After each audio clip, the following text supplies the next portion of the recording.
Jake Miller wiped the grease from his hands with an old rag and looked at the clock on the garage wall. It was almost midnight, but he was not tired yet. The old pickup truck in front of him needed a new transmission, and he wanted to finish the job tonight. Working late was nothing new for Jake. Since Linda left him 2 years ago, he spent most of his time in the garage. It was better than sitting alone in the empty house next door. The garage sat on 5 acres of land outside the small town of Pine Ridge, Montana.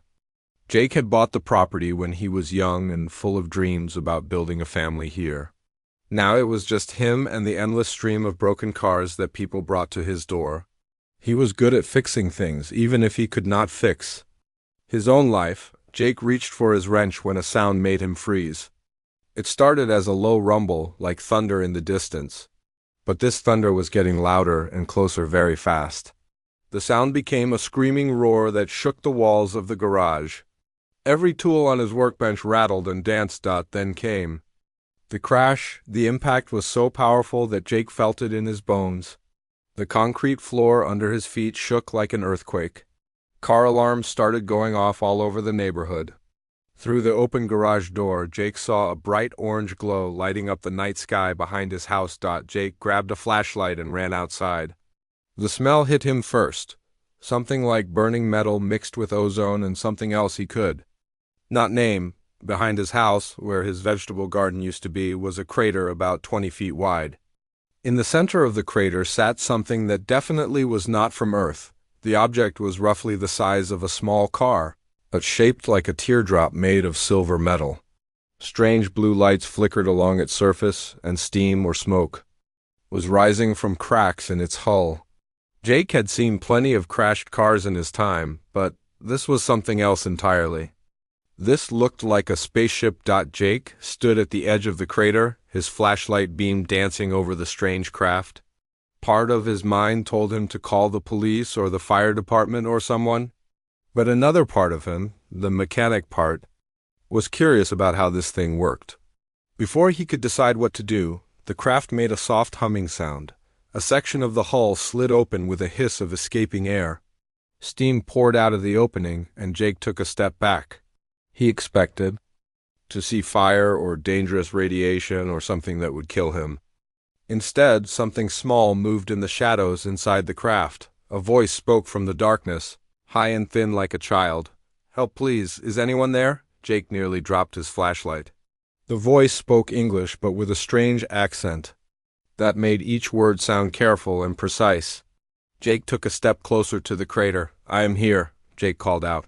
"Are you hurt?" "I am stuck," the voice replied. "My ship is broken. I cannot get out." Jake climbed down into the crater, using his flashlight to find safe footing among the scattered dirt and rocks. Up close, the craft was even stranger. The metal was smooth like glass but felt warm to the touch. The blue lights pulsed in patterns that almost looked like they meant something. Jake peered into the open hatch. His flashlight beam revealed a small cockpit filled with controls that looked nothing like anything he had ever seen. Sitting in what might have been a pilot's seat was a creature about the size of a 5-year-old child, but this was definitely not a human child. The being had pale blue skin that seemed to glow faintly in the darkness. Its head was larger than a human head, with huge dark eyes that reflected Jake's flashlight like a cat's eyes. It had 2 arms and 2 legs like a human, but its fingers were longer and more delicate. It wore something that looked like a jumpsuit made of silver fabric. The creature looked up at Jake with those enormous eyes and spoke again. "You are human, yes?" "I have seen humans on the broadcasts. You fix things that are broken." Jake found his voice after a moment of shock. "Yeah, I fix things." "Are you hurt? Is anything broken?" The alien child tried to move and winced. "My leg is stuck under the control panel. The crash damaged the ship's interior. I cannot free myself." Jake looked closer and saw that part of the ship's control console had bent inward during the crash, trapping the alien's right leg. Jake had dealt with plenty of people trapped in crashed cars. This was just a different kind of vehicle. "Hold still," Jake said. "Let me see what I can do." Jake squeezed into the cockpit, which was barely big enough for him and the small alien. The controls were completely foreign to him, but bent metal was bent metal. Jake used his hands to carefully pry the damaged panel away from the alien's leg. "There," Jake said as the panel came free. "Can you move now?" The alien child slowly pulled its leg free and flexed it carefully. "It hurts, but I think it is not broken." "Thank you, human mechanic." Jake helped the small being climb out of the crashed ship. In the moonlight, the alien looked even more fragile and childlike. It could not have weighed more than 40 pounds. "What is your name?" Jake asked. "I am called Zix," the alien replied. "I am from the planet Kalara, but I have been traveling for many cycles. My ship's navigation failed and I crashed here by accident." "Well, Zix, I am Jake. Welcome to Earth, I guess. Are there others of your kind coming to look for you?" Zix looked down at the ground, and Jake could see sadness in those large eyes, even though the alien's face was so different from human faces. "No," Zix said quietly. "There is no one looking for me. My father is dead. My mother is dead. I have been alone in space for a long time." Jake felt something twist in his chest. He had never been good with kids, human or otherwise, but something about this small, lost creature made him want to help. "I am sorry," Jake said. "That must be very hard."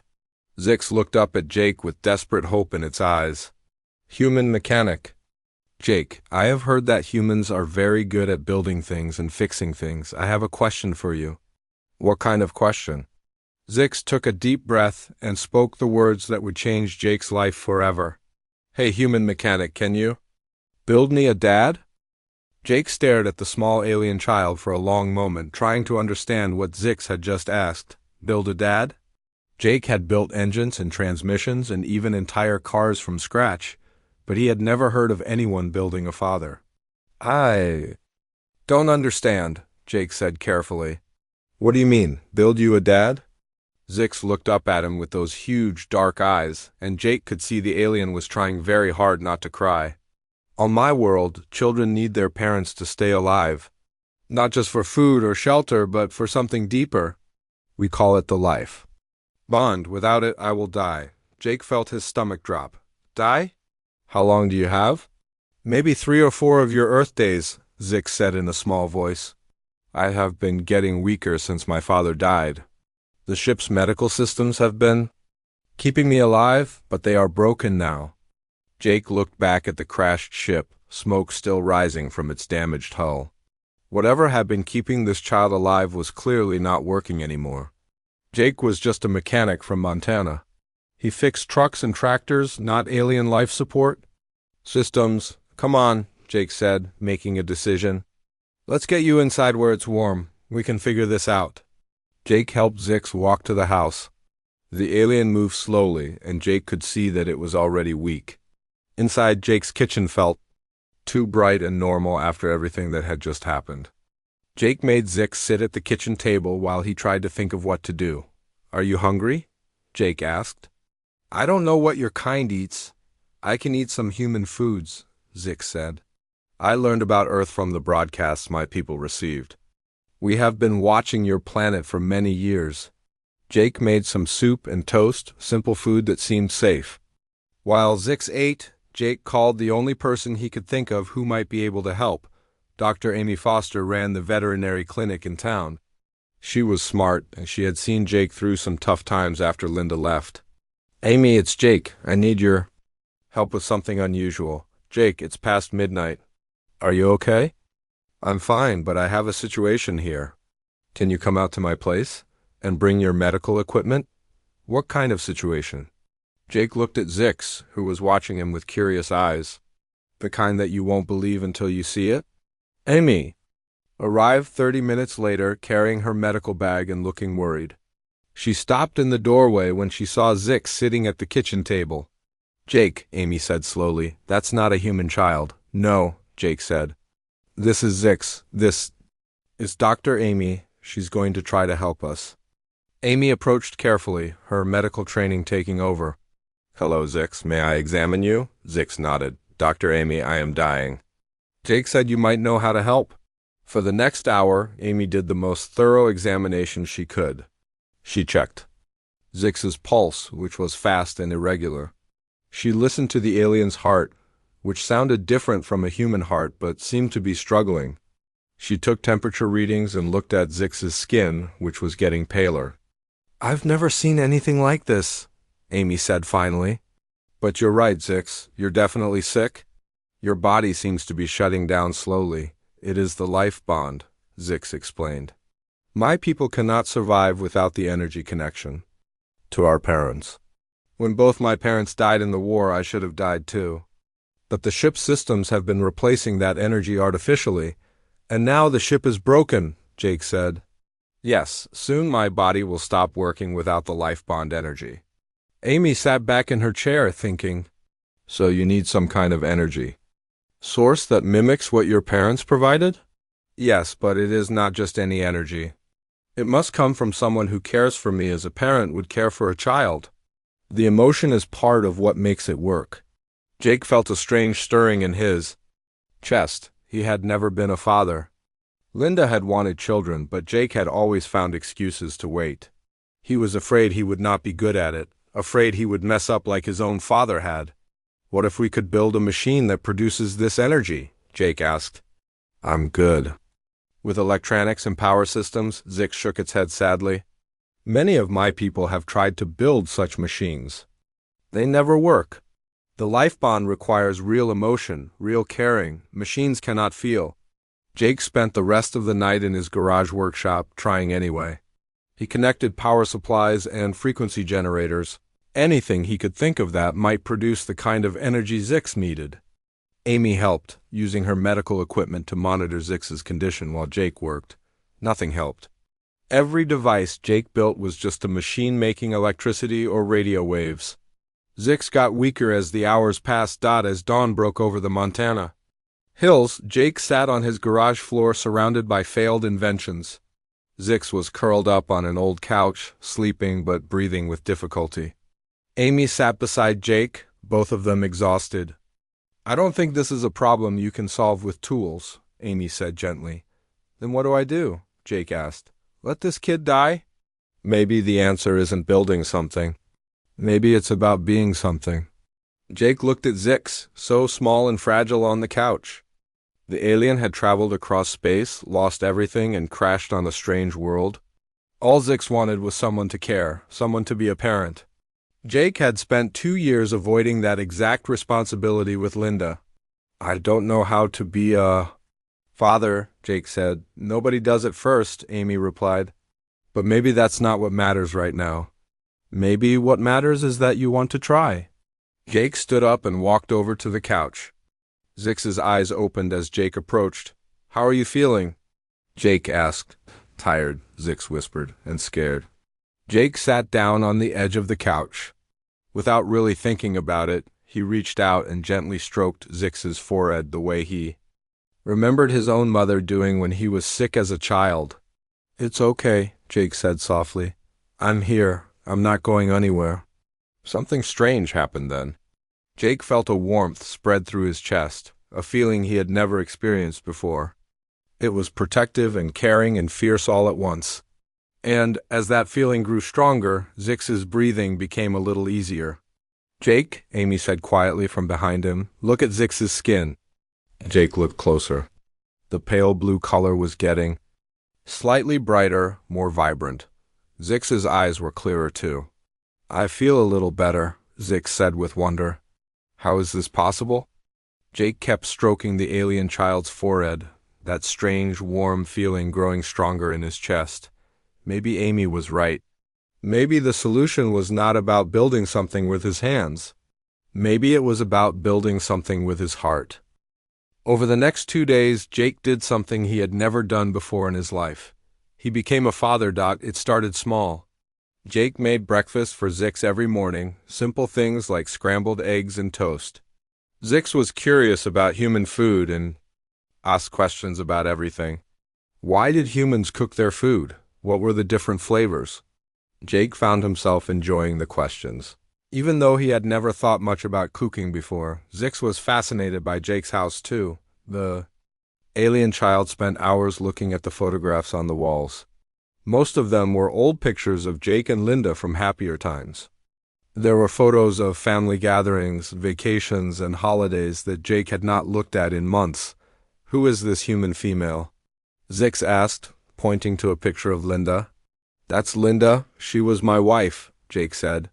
"She lived here with me for a while. Where is she now?" Jake felt the familiar pain in his chest. "She left. She wanted different things than I could give her. Did she want a child?" Zix asked with the innocent directness that only children could manage. "Yes," Jake said quietly. "She wanted a family. I was scared I would not be a good father."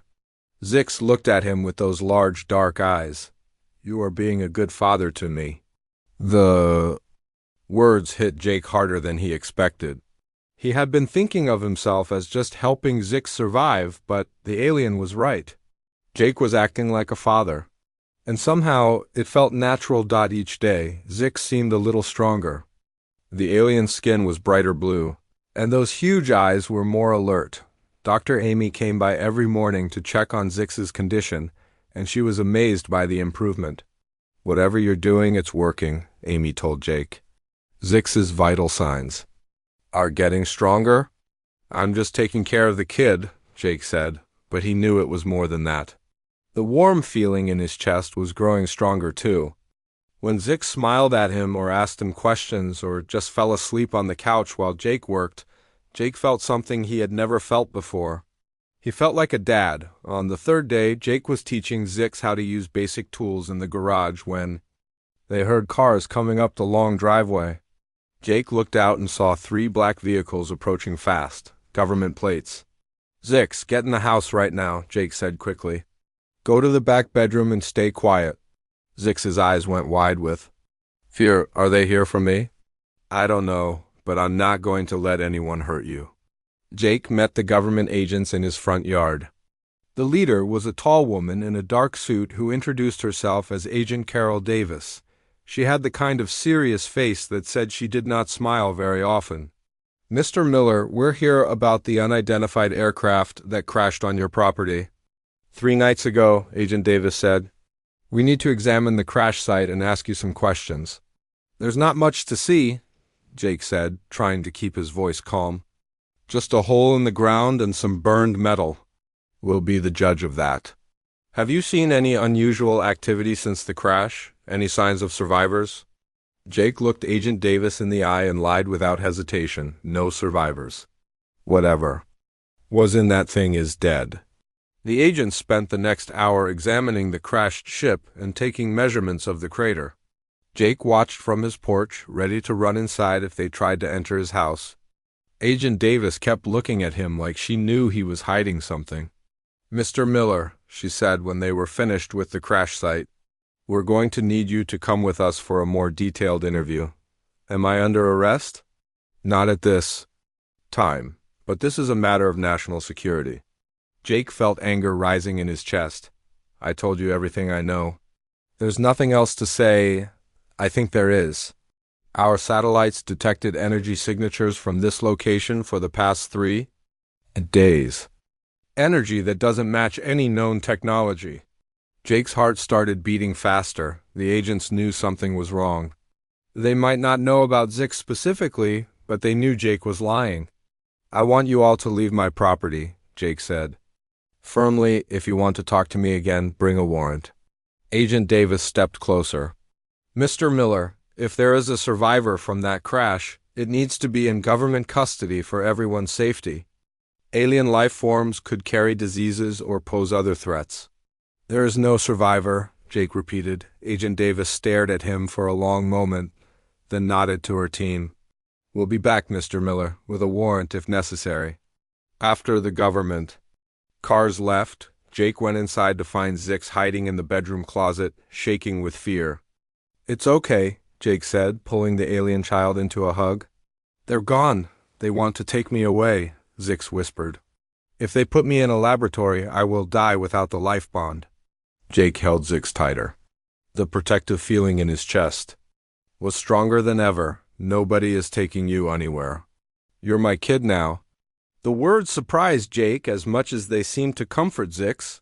When had he started thinking of this alien child as his own? When had the idea of losing Zix become unthinkable? That night, Jake did something else he had never done before. He read Zix a bedtime story. The alien was fascinated by human children's books, especially the ones about families and adventures. Jake found himself changing his voice for different characters and making sound effects, things he would have felt silly doing a week ago. "Jake," Zix said sleepily as the story ended, "when my ship crashed, I thought I was going to die alone, but now I have a dad." "Yeah, kid, you do." Jake tucked Zix into the spare bedroom and turned off the lights. As he walked to his own room, Jake caught sight of himself in the hallway mirror. He looked different somehow, happier, more alive. His phone rang just as he was getting ready for bed. It was Amy. "Jake, I just got a call from a colleague at the university.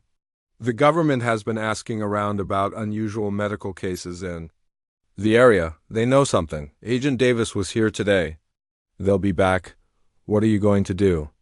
Jake looked down the hall toward Zix's room. "Whatever I have to do to protect my kid." "Your kid?" "Yeah," Jake said, and he meant it completely. "My kid?" Jake hung up the phone and made a decision. He would not let anyone take Zix away. The alien child had asked him to build a dad, and somehow, without realizing it, that was exactly what Jake had become. Not through machines or technology, but through something much simpler and much more powerful, through love. The government agents came back the next morning with a search warrant and twice as many vehicles. Jake watched from his kitchen window as black cars and trucks surrounded his property. Agent Davis knocked on his front door at exactly 8 in the morning. "Mr. Miller, we have a warrant to search your property and buildings," she said, holding up official papers. "Please step outside." Jake's heart was pounding, but he kept his voice steady. "Zix, stay in the bedroom and don't come out. No matter what you hear." Jake opened the door and stepped onto his porch. Agent Davis and 6 other agents in black suits stood waiting. Behind them, Jake could see more agents setting up equipment around the crash site. "This is harassment," Jake said. "I already told you there's nothing here." "Our energy scanners say otherwise," Agent Davis replied. "We're detecting active alien technology somewhere on this property. Technology that's been growing stronger each day." Jake felt his stomach drop. They had instruments that could detect Zix somehow. The alien child was getting healthier and stronger, which apparently made some kind of energy signature that the government could track. "You have 1 hour to search," Jake said. "Then I want you all gone." The agents spread out across Jake's property like they were hunting for something dangerous. They had devices that beeped and hummed as they pointed them at different buildings. Jake stood on his porch and watched them get closer to the house. Inside, Zix was probably terrified. Jake wanted to run inside and comfort the child, but that would just lead the agents right to their target. All Jake could do was stand there and hope they would not find anything. Agent Davis walked up to Jake with a device that looked like a metal detector. It was beeping faster and faster as she got closer to the house. "Strong readings from inside your home, Mr. Miller," she said with a cold smile. "Want to tell me what's in there?" "My television, my computer, normal household electronics." Jake sighed. "This reads alien technology. Very much alive alien technology." Before Jake could respond, the device in Agent Davis's hands started beeping so fast it was almost one continuous sound. Then every piece of electronic equipment the agents were carrying began going crazy at the same time. Phones, radios, scanners. Everything was beeping and buzzing and flashing lights. Agent Davis looked up at the sky and her face went pale. "Command, we have a situation." Large unidentified craft approaching from the northwest. Jake looked up and saw something that made his breath catch in his throat. A massive ship was descending from the clouds, easily 10 times bigger than any airplane Jake had ever seen. It was silver like Zix's crashed ship, but smooth and graceful, with blue lights running along its hull in complex patterns. The ship stopped about 100 feet above Jake's property and hung there silently. All the government agents were pointing their weapons at the sky, which seemed pretty useless against something that big. A voice spoke from the ship, loud enough for everyone to hear, but somehow not harsh or threatening. It spoke in the same careful English that Zix used. Humans of Earth, we are the Kaleri. We have come for our lost child. We mean no harm, but we will not leave without our young one. Agent Davis was shouting into her radio, calling for backup and air support. Jake could hear jets approaching in the distance. This was about to become a war zone, and Zix was trapped in the middle of it. Kaleri ship, this is Agent Davis of the United States government. The being you seek is in our custody for examination. You will leave our airspace immediately. Jake felt anger explode in his chest. Zix is not in your custody. And you're not taking that child anywhere. Before Agent Davis could stop him, Jake ran into his house. He found Zix in the bedroom, curled up in the closet and shaking with fear. The alien child looked up at Jake with those huge eyes filled with tears. They're here for me, Zix whispered. My people found me? Hey, it's okay, Jake said, kneeling down and pulling Zix into his arms. Nobody's taking you anywhere you don't want to go, but they are my people. Maybe I should go with them. Jake felt his heart breaking. Is that what you want, to leave? Zix looked up at him with an expression Jake had never seen before. No, I want to stay with my dad. The word hit Jake like a punch in the chest. Dad. Zix had called him Dad. Jake carried Zix out of the bedroom and toward the front door. Agent Davis was still outside, arguing with more agents who had arrived as backup. The jets were circling overhead now, but they seemed tiny and useless compared to the massive alien ship. Agent Davis, Jake called out. I'm bringing Zix outside. Don't shoot, don't grab for the kid, just let us walk out there. Mr. Miller, you're interfering with a federal investigation. I'm protecting my child.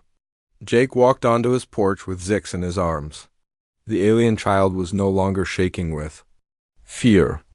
Instead, Zix seemed curious about the big ship overhead. Jake could feel something different too. The warm feeling in his chest was stronger than ever. Almost electric, Agent Davis pointed some kind of scanner at Jake and Zix together. The device immediately started making sounds like it was broken. She looked at the readings and her eyes went wide. This is impossible, she said. The energy signature is coming from both of them. The human and the alien are connected somehow. Jake looked down at Zix and realized something amazing. The alien child was not just getting stronger because Jake was taking care of him. They were actually connected now, bonded in some way that Jake did not understand but could feel in every part of his body. A beam of light appeared from the alien ship, and 3 figures descended in the light like they were riding an invisible elevator. They were adult Kaleri, taller than Zix, but with the same blue skin and large eyes. The one in front wore something that looked like a uniform with symbols on it. The Kaleri leader walked directly to Jake and Zix, ignoring all the government agents and their weapons. It looked at Zix with an expression that might have been surprise. Young one, we felt your distress across the stars and came to rescue you. But now we sense something we have never encountered before. You are bonded to this human. This is Jake, Zix said proudly. He's my dad. He saved me when my ship crashed. The Kaleri leader turned its large eyes to Jake. Human, what you have accomplished should be impossible. No other species has ever successfully formed a life bond with a Kaleri child. You have given this young one the energy to live and grow. Agent Davis stepped forward with her weapon drawn. All aliens will surrender for processing immediately. The Kaleri leader looked at her like she was an annoying insect. Agent of the human government, you do not understand what you are witnessing. This human has achieved something that will change the relationship between our peoples forever. Jake held Zix tighter and felt the bond between them pulse with warm energy. Whatever was happening, whatever this connection meant, Jake knew one thing for certain. He was not letting anyone take his child away. The Kaleri leader stepped closer to Jake and Zix, studying them both with those large, intelligent eyes. Jake could feel the alien's gaze like a gentle pressure in his mind, not invasive but curious. May I scan the bond between you and the young one? The Kaleri leader asked Jake. I promise it will cause no harm. Jake looked down at Zix, who nodded. Okay, but don't hurt him. The Kaleri leader raised one hand and pointed it toward Jake and Zix. A soft blue light surrounded them both. warm and tingling like gentle electricity. After a moment, the leader lowered its hand and turned to speak with the other. Kaleri in a language that sounded like music mixed with wind chimes. Agent Davis was getting more agitated by the minute. I don't care what kind of bond they have. That alien is coming with us for study. No, Jake said firmly. Zix stays with me. Mr. Miller, you're harboring an alien life form. That's a federal crime. The Kaleri leader turned back to Agent Davis with something that might have been amusement. Agent of Earth, you speak of crimes, but you do not understand what your fellow human has accomplished. In all our history, no other species has ever formed a successful life bond with our young. This human has solved a problem that has plagued our people for generations. What do you mean? Jake asked. Our war has created many orphans, the Kaleri leader explained. Young ones like Zix who lose their parents and cannot survive without the life bond. We have tried artificial systems, mechanical solutions, even having other Kaleri adopt them. Nothing works. The bond must be genuine, formed through true parental love. Zix looked up at Jake with pride. Jake built me a dad, just like I asked. He built it with his heart. The Kaleri leader nodded. Indeed. And now we must decide what to do with this unprecedented situation. One of the other Kaleri stepped forward and spoke rapidly in their musical language. The leader listened and then turned back to Jake. My colleague suggests that we take the young one home to our world, where he will be safe and among his own people. Jake felt panic rise in his chest. You can't take him. The bond works because we're together. If you separate, won't that hurt Zix? That is our concern as well, the leader admitted. The bond you have formed appears to require proximity to function properly. Agent Davis saw an opportunity. Then the alien stays here, in government custody, where we can study this bond and learn how to replicate it. Absolutely not, Jake sighed. Zix is not going to be anyone's lab rat. The Kaleri leader looked thoughtful. There may be another solution. Human Jake, would you be willing to come with us to our world? You and the young one could live among our people. Jake felt his world shifting. Leave Earth? Leave everything he had ever known? But then he looked down at Zix, who was watching him with hope and fear mixed in those huge eyes. I'll go wherever Zix needs me to go, Jake said. But I think there might be a better way. Jake turned to address both the Kaleri leader and Agent Davis. What if Zix stays here with me, but we work together? The Kaleri and the human government could study this bond safely, without separating us. And maybe we could help other Kaleri orphans too. Agent Davis frowned. What do you mean? You said your war has created many orphans, Jake said to the Kaleri leader. What if some of them could be matched with human families? People who want children but can't have them, or who just have enough love to share. The Kaleri leader's large eyes widened. You would suggest that humans adopt Kaleri. Young? Why not? I didn't know anything about being a father a week ago, but somehow it worked out. There are lots of good people on Earth who would love to help. Zix tugged on Jake's shirt. That would mean I could stay with you and other kids like me could? Find families too? That's the idea, kiddo. Agent Davis was quiet for a long moment, clearly thinking about the political implications. Finally, she lowered her weapon. This would have to be handled very carefully, she said. First contact protocols, international oversight, extensive screening of potential families. But it could work? Jake asked. It could work, Agent Davis admitted. If the aliens are willing to cooperate. The Kaleri leader spoke again with the other Kaleri in their musical language. The conversation went on for several minutes while Jake held Zix and waited. Finally, the leader turned back to them. We are willing to attempt this experiment. A small number of our orphaned young could be brought to Earth to see if they can form bonds with human families. But the young one called Zix would need to remain here as well to help us understand how the bonding process works. And we get to stay together? Jake asked. You get to stay together? The young one has chosen you as his parent, and we will respect that choice. Agent Davis stepped forward. The government will need to be involved in overseeing this program. We'll need medical monitoring, regular check-ins, and protocols for handling any problems that arise. Jake nodded. As long as Zix and I don't get separated, I'm willing to work with you. Over the next few months, Jake's garage became the most unusual embassy on Earth. The Kaleri set up a small facility nearby, where their orphaned young could stay while being matched with potential human families. Jake and Zix were at the center of it all, helping both sides understand how the bonding process worked. Dr. Amy Foster became the project's chief medical officer, studying the biological aspects of human Kaleri bonds.